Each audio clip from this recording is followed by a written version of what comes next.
오늘은 심판 뒤에 숨겨진 구원의 은혜라는 제목으로 같이 나누려고 합니다. 오늘 이 말씀은 유명한 홍수 사건입니다.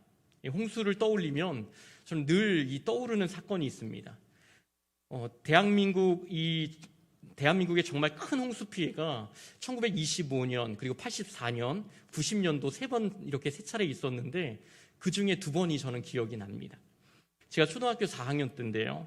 1984년도 8월에 단 5일간의 집중호우로 이때 전국적으로 188명이 죽고요. 150명이 실종되었고 23만 명의 이재민을 만들었습니다. 그 당시 23만 명의 이재민 가운데 한 명이 바로 저였습니다. 초등학교 4학년 때였는데 집에 물이 가득 차버린 그런 일이 있었습니다. 그래서 고모집에서 한 달간 지내다가 돌아온 일이 있습니다. 얘기를 들어보니까 이때 일산도 굉장히 많은 피해를 입었었다 이렇게 얘기를 들었고요. 또 1990년도 9월에는 큰 홍수 피해가 또 있었는데 4일간의 쏟아진 집중호우로 인해서 163명이 죽고 19명의 이재민을 만들었습니다. 제가 중학교 2학년 때였는데 이때 도로에 세탁기가 둥둥 떠다녔습니다. 에이 설마 이렇게 생각하시는 분들이 있을까봐 제가 자료화면을 잠깐 준비를 했는데요. 한번 잠깐 보시겠습니다.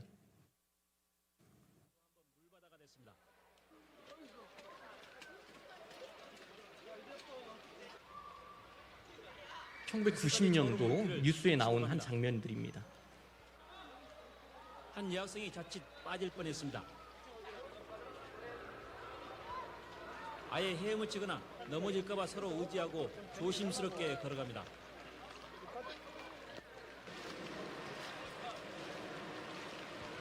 스티로폼을 이용하거나 고무보트를 이용해 이동하는 사람도 많습니다.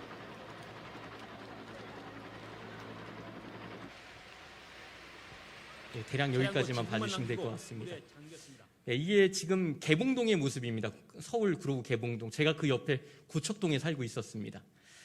이때 막 세탁기가 둥둥 떠내려가고, 그래서 사람들이 흔히 이때 했던 말이 뭐냐면 하늘에 구멍이 났나 이런 얘기들을 종종 했습니다. 그런데 더 놀라운 게 뭐냐면 이때에도 출근을 하러 나아가는 사람들이 있었다는 거예요. 대단한 이제 한국 사람들인데 이런 일들이 기억이 납니다. 단 4일, 5일 집중호우로 인해서 이 정도의 피해라면 노아 홍수는 어땠을까요? 7장에 나오는 노아 홍수 사건을 보면 40일 동안 밤낮 비가 쉬지 않고 내렸어요. 창세기 7장 11절에 보면 이렇게 말합니다. 노아가 600세 되던 해 둘째 달 곧 그 달 11의 날이라. 그날에 큰 기품의 샘들이 터지며 하늘의 창문이 열려. 그 당시의 상황을 지금 묘사하는 거죠. 그 예전에 창조과학계에서 나온 책을 몇 권 읽은 적이 있는데 창조과학에서 이런 해석을 합니다. 창조과학을 연구하는 학자들에 의하면 홍수 이전의 이 자연생태계와 홍수 이후의 자연생태계가 완전히 달랐다는 거예요. 하늘에는 이 거대한 수증기막이 있어서 지구가 온실처럼 따뜻했고요. 온난한 기후였다는 겁니다.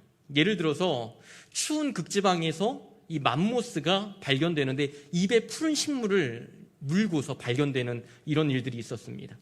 그러니까 노항수 이전에는 추운 극지방에도 아주 따뜻한 온난한 기후였다는 거죠. 그래서 맘모스도 살 수 있었고 또 푸른 식물들도 살 수 있었다라는 겁니다. 이게 그 당시 환경이었다라는 거죠. 또 홍수 이전에 살았던 인간의 수명은 또 엄청나게 길었습니다. 장수하면 무드셀라죠. 969세. 성경에 보면 이 둘째 날 하나님의 궁창을 창조하시면서 궁창 아래 물과 궁창 위의 물로 나누시는데 이 수증기막이 그 궁창 위에 있는 그 물이라고 하는 것입니다. 그래서 더 큰 효과, 이 오존층보다 더 큰 효과가 있어서 보호하는데 이 방사성 유해파로부터 그런 모든 것들을 차단해낼 수 있는 효능이 있어서 인간의 노화가 천천히 진행됐다 이렇게 이야기를 합니다. 그런데 창세기에 보면 큰 기품의 샘들이 터지며 하늘의 창문이 열렸다. 이것은 궁창 위에 있는 물과 아랫물이 다 쏟아져 내렸다라는 거예요. 그 수증기막이 다 땅을 향해서 쏟아져 내리고 지하에 있는 이 샘물들이 다 지상으로 올라오면서 40일간 비만 온 것이 아니라 이런 엄청난 물들이 다 쏟아져 나왔다라는 겁니다. 4, 5일만 집중호우가 쏟아져도 이 난리 나는 판국에 40일간 지구상의 모든 물들이 쏟아져 나왔다. 어떻게 됐을까요? 온 세상이 물로 난리가 나지 않았겠습니까? 여기서 살아남은 인간이 있을 수 있을까요? 그런데 왜 이런 일이 일어났을까요? 왜? 그것은 세상이 죄로 가득했기 때문입니다. 참고 참으셨던 하나님께서 드디어 심판의 칼을 뽑으신 거예요. 내가 온 인류를 다 멸망시켜 버리겠다. 그들은 죄가 땅에 가득함으로 내가 그들을 땅과 함께 멸할 것이다. 그러나 우리가 기억해야 할 것이 있습니다. 성경에 나오는 하나님의 심판은 심판의 목적이 있지 않다라는 거예요. 마치 부모가 자녀를 대할 때와 같습니다. 자녀가 잘못하면 때리기도 하고 혼내기도 하지만 때리는 것과 혼내는 것이 목적은 아니잖아요. 오히려 때리면서도 가슴 아파하고 더 나은 그러한 자녀로 성장할 수 있도록 원하는 부모의 마음과 같습니다.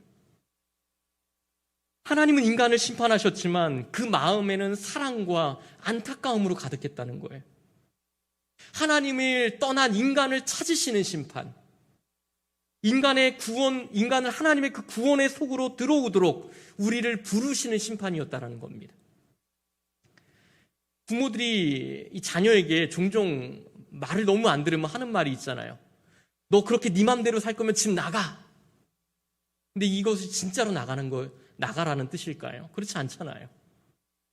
심판은 심판의 목적이 있지 않습니다. 부르심의 목적이 있습니다. 창세기 6장 6절에 보면 땅 위에 사람 지으셨음을 한탄하사 마음에 근심하시고 라고 말을 합니다. 이걸 얼핏 보면 마치 하나님이 인간에게 화가 나셔서 홧김에 물을 다 쏟아 부은 것처럼 느껴질지 모르지만 그렇지 않습니다. 영어 성경에 보면 grieve, pain 이런 단어를 써요. 무슨 말이냐면 하나님이 홍수 심판은 화를 쏟아 부으신 것이 아니라 슬픔과 고통을 쏟아 부으셨다는 거예요. 하나님의 심판은 사랑에 기초한 심판입니다. 하나님은 인간이 죄를 지을 때 참고 참으십니다. 하지만 결국 심판하세요. 그러나 그 심판은 하나님의 슬픔과 애통과 긍휼하심에서 쏟아져 나오는 심판이라는 것입니다. 우리가 죄를 지을 때요, 하나님이 얼마나 슬퍼하실까, 얼마나 가슴 아파하실까, 이것을 생각해 보신 적이 있으십니까? 우리가 누군가를 사랑한다는 것은 사실은 그 사람이 가슴 아파할 때 그것을 견디지 못하죠. 하나님을 사랑하는 사람은 하나님이 가슴 아파하는 것을 마음 아파합니다. 그래서 하나님이 미워하시는 죄를 미워하게 되는 거예요. 하나님의 그 마음을 알기 때문에 그 마음을 쫓아 살아가는 것입니다. 노아의 시대는 죄가 간영했다라고 얘기해요. 가득했다라고 말합니다. 하나님을 사랑하지 않았다는 거예요. 하나님을 오히려 그들은 미워하는 삶이었다라는 겁니다. 그럼 노아의 시대만 그랬을까요? 지금은 어떻다고 생각하십니까? 지금의 죄악이 그때에 비해 절대 뒤진다고 생각하지는 않습니다. 그런데 하나님이 우리를 불러주셨어요. 노아를 부르신 것처럼 죄악된 세상에서 나를 불러주셨습니다. 너무나 감사한 일 아닙니까? 참고 참으시면서 죄에서 돌아오도록 우리를 기다리시면서 하나님은 그 구원으로 돌아오시기를 기다리고 계신다는 거예요. 이게 얼마나 감사한 일입니까? 사랑하는 여러분, 하나님은 죄를 미워하세요. 죄를 싫어하십니다. 혐오하십니다. 그렇기 때문에 우리는 죄에 대해 늘 깨어 있어야 돼요. 혹시라도 내가 죄에 대한 이 무감각증에 걸려 있지는 않는가, 이것을 우리는 좀 점검하며 살아가야 합니다. 그래서 바울이 빌립보서 2장 12절에 이렇게 말을 하잖아요.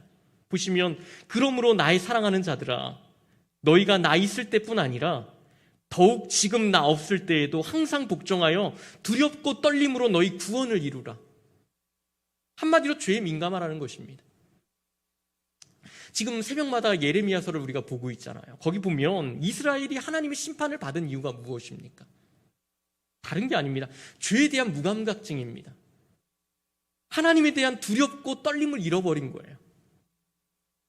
우리가 늘 점검해야 되는 것은 죄에 대한 거예요.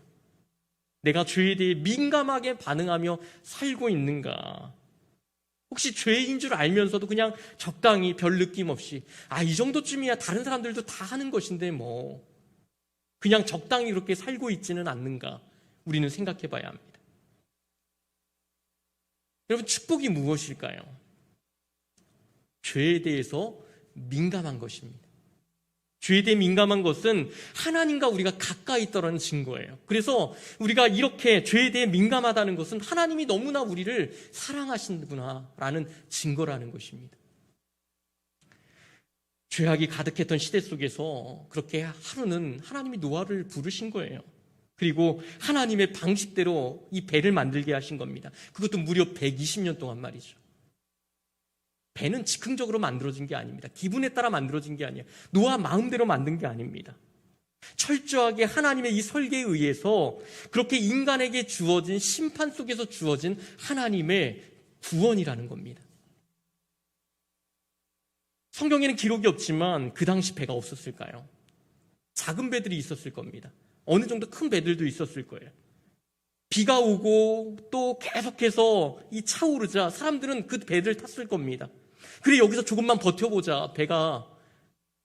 배에 타서 비가 멈추기를 기다릴 겁니다.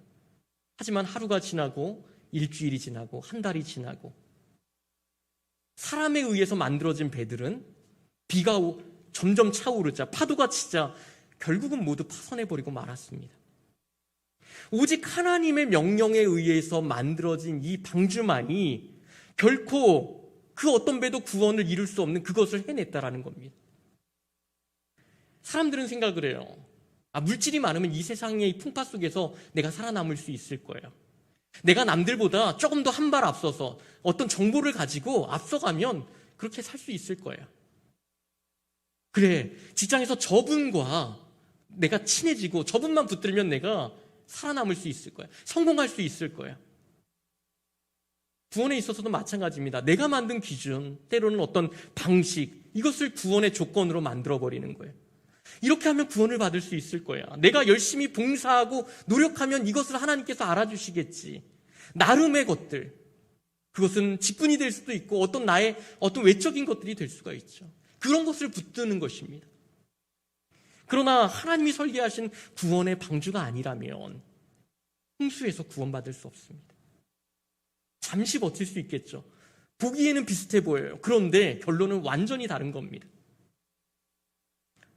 작은 배들이 마치 우리를 구원해 줄 것 같아요. 세상을 살아가다 보면 그렇습니다. 그러나 그것은 우리를 현혹시킬 뿐 진정한 구원을 줄 수가 없습니다. 오직 하나님의 이 구원 방법, 예수 그리스도의 십자가와 그 은혜를 우리가 깊숙이 깨닫지 않는다면 어떤 것도 우리를 구원해 줄 수가 없습니다. 조심스러운 얘기지만 교회 안에서도 하나님이 만드신 방주가 아닌 자기만의 어떤 배를 가지고 나아가는 경우가 많습니다. 하나님이 방식이 아니라 내가 고안해낸 나름의 방식으로 우리가 나아가고 있지는 않는지 우리는 점검해 봐야 되는 것이죠. 그렇다면 그것을 점검하는 방법은 무엇일까요? 그것은 예수님께서 말씀하신 대로 열매로 그들을 알리라. 열매를 보는 것입니다. 자신을 점검하는 일은 내가 살아가며 맺어가는 그 열매들, 삶의 열매들, 이것이 하나님의 뜻과 부합되는가, 그것을 살피는 속에 나타납니다. 우리가 만약에 하나님 관계 속에서 생각해 본다면 하나님과 만나는 예배와 기도와 이 경건 생활들을 살피면 되겠죠.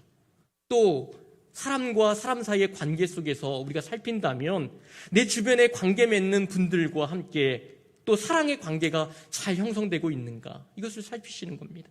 물질관일이 살핀다면 물질의 주인이 누구인가. 우리의 행위로 구원은 얻는 것은 아니지만 구원받은 백성은 하나님의 그 삶의 열매들을, 선한 열매들을 맺을 수밖에 없다는 겁니다. 열매로 그들을 알리라, 주님이 말씀하신 것이죠. 신앙은 미션을 수행하듯이 일을 해내는 것이 아닙니다. 예수 그리스도의 그 성품을 가지고 선한 열매를 맺어가는 과정인 것입니다.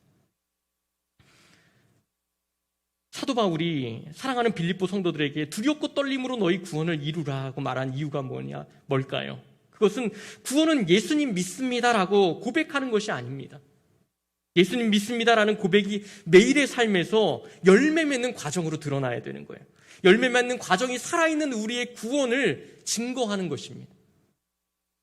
이 구원의 증거가 사라질 때 바울은 뭐라는 거예요? 두렵고 떨림으로 구원을 이루라. 두렵고 떨림을 가져야 된다는 것입니다. 루터, 웨슬레, 존 버년, 로이드 존스, 데이비드 브레이너드 이런 사람들의 책들을 보면 동일하게 이런 얘기를 합니다. 구원의 증거가 없는 사람들에게 두렵고 떨림으로 구원을 이루라 이렇게 요청을 하는 것이죠. 하나님께서 우리에게 구원의 증거를 요청하시는 이유는 뭘까요? 그것이 죄악된 세상에서 우리를 구원의 길로 인도하기 때문에 그런 것입니다. 하나님은 노아를 통하여 그의 가족들과 많은 이 동물들을 방주 안으로 초청했습니다. 이제 홍수 심판 가운데 구원은 오직 하나님이 설계하신 이 방주 안에만 있습니다. 그런데 여기에 또 하나 중요한 중요한 것이 있습니다. 방주 안에 구원이 있다고 해서 그 안에 문제가 없었을 것이라고 생각해서는 안 된다는 거예요. 방주가 충분히 크게 지어졌지만 그 안에는 무수한 동물들이 거의 반년 동안 있어야 됐습니다. 방주의 이 설계를 보면 창문도 그리 크지 않아요. 창문도 열지 못하고 동물들이 수많은 것들이 수천 마리가 있다고 생각해 보십시오. 동물들이 울어댑니다. 배설물과 거기서 나오는 가스들 이걸 치워야 되고 마치 자가격리하듯이 이 배 안에서 그렇게 견디어 간다는 것은 이게 얼마나 답답했을까요? 노아 가족의 구원은 낭만이 아니라는 겁니다. 마찬가지입니다. 하나님은 예수님을 이 땅에 보내주시고 하나님의 방식으로 교회를 세우셨습니다. 하나님은 교회를 통해서 그 안에 있는 우리들을 통해서 하나님을 이 열방을 향한 구원의 계획을 이루어 가시고 계십니다. 우리는 교회라고 하는 공동체 안에서 함께 예배하고요, 기도하고 교제합니다. 그러나 때론 부딪히고 또 갈등이 일어나고 다툼도 일어나는 거예요. 심지어 동물의 배설물과 같은 악취가 어떠한 때에는 교회의 모습이기도 합니다. 그래서 에베소서 4장 31절에 이렇게 말을 합니다. 너희 모든 악독과 노함과 분냄과 떠드는 것과 비방하는 것을 모든 악의와 함께 버리고. 이 말은요, 세상에게 한 얘기가 아닙니다. 에베소 교회를 향한 이야기입니다. 교회가 깨끗해야 되고 좀 더 성숙해야 되지만 그럼에도 불구하고 어떤 때는 배설물과 같은 악취가 날 때가 있다는 거예요. 지금까지 여러 교회를 사역하면서 물론 차이는 있었지만 결론은 문제없는 교회는 아무것도 없었다는 겁니다. 교회는 결코 세상보다 재밌지 않습니다. 세상이 훨씬 더 재밌습니다. 돈만 있고 여유만 있으면 세상이 천국 아닙니까? 세상 문화가 주는 그 짜릿함, 스릴. 고등학생들은 못 피게 하는 이 담배를 피울 때 너무나 좋대요. 어른들을 흉내내면서 술 마실 때 야, 너무 짜릿하다 이런 생각을 합니다. 거짓말해서 상대방이 속을 때 통쾌하고 또 왕따 문화도 이 죄에서 오는 기쁨 아닌가요? 어른들은 다릅니까? 유흥 문화들, 짜릿하고 재밌는 것들은 세상에 얼마든지 있습니다. 노아의 시대에도 방주밖이 더 재미있고 흥미로운 것이 많았습니다. 죄를 짓기 시작하면 얼마나 재미있고 스릴이 있는지 몰라요. 잘 모르시는 눈치인데 아마 우리 성도님들은 모르실 거예요. 저도 잘 모릅니다. 그런데 해보신 분들이 그렇게 얘기하더라고요. 그럼에도 그것들을 버리고 방주 안으로 들어와야 하는 이유가 무엇일까요? 답은 간단합니다. 그 안에 구원이 있기 때문입니다. 교회와도 때론 별것 없는 것 같고 별다른 것 없는 것 같고 때로는 내가 만든 방식으로 신앙생활을 해도 될 것 같은 거예요. 이 넘버스라는 곳에서 내놓은 통계를 보면 2012년 이후에 가나안 성도의 비율이 2배가 넘어버렸습니다. 가나안 성도들의 이야기를 들어보면 그분들의 마음이 충분히 이해가 되죠. 교회가 문제가 많아서 나는 교회를 떠났다. 그래서 소위 안나가 반대를 해서 가나안 성도 이렇게 부르지 않습니까? 그러나 또 최근에 이 가나안 교인들이 늘어나는 이유에 대해서 살펴보니까요, 교회의 불만보다도 구속받기 싫어서라는 이유가 훨씬 더 큽니다. 자유롭게 내 마음대로, 내 방식대로 신앙생활하고 싶다. 이 시대의 사람들은 영적인 것을 원하지만 구속받는 것을 싫어합니다. 이유 여하를 막론하고 그럼에도 우리가 교회 안에 붙어 있어야 하는 이유는 무엇입니까? 예수님께서는 여전히 교회를 통해서 그 구원의 사역들을 이루어가고 계시다는 거예요. 하나님의 이 방식 안에 머물러 있어야만 우리가 안전하기 때문입니다. 어떠한 상황에서도 성경은 무교회주의적인 어떤 교회 무용론을 받아들일 수는 없는 거예요. 교회 공동체는 죄악된 세상에서 우리를 구원하시기 위한 하나님의 방편이라는 것입니다. 노아와 그의 가족들은 약 150일 이상 배에 있다가 나와서 하나님께 제사 드렸습니다. 예배했습니다. 그러자 11절에 하나님이 이렇게 말씀하십니다. 내가 너희와 언약을 세우리니 다시는 모든 생물을 홍수로 멸하지 아니할 것이라. 땅을 멸할 홍수가 다시 있지 아니하리라. 이렇게 약속하시면서 약속의 증거로 무지개를 보여주십니다. 무지개를 볼 수가 우리가 평소 때는 잘 없지만 앞으로 우리가 간혹 무지개를 볼 때마다 하나님이 우리를 사랑하시는구나, 이 언약을 떠올렸으면 좋겠습니다. 하나님의 심판 뒤에 숨겨진 하나님의 사랑과 구원의 은혜라는 거예요. 그렇다면 그 사랑은 무엇일까요? 무지개로 해석된 이 캐셔트는 원래 활이라는 의미를 가지고 있습니다. 활이라는 것은 전쟁에 사용되는 무기죠. 활은 고대인들에게 있어서 신적 전사의 무기로 여겨졌습니다. 활로 상징되는 무지개를 보면 이것은 뭐냐면 인간을 향한 이 심판, 하나님의 진노가 멈췄다는 거예요. 무지개를 보면 모양이 이렇게 활처럼 위로 이렇게 되어 있죠. 이 뜻은 하나님의 진노의 이 화살이 이 땅이 아니라 하늘을 향하고 있다는 거예요. 다시 말하면 하나님이 자신의 희생을 통해서 인간을 구원하시겠다는 언약의 징표인 겁니다. 우리가 받아야 될 화살, 이 진노의 화살을 땅을 향하지 않으시고 하나님 자신을 향해 돌리시는 거예요. 우리가 받아 마땅할 그 진노를 독생자 예수 그리스도에게 돌리시겠다라는 하나님의 구원의 징표인 것입니다.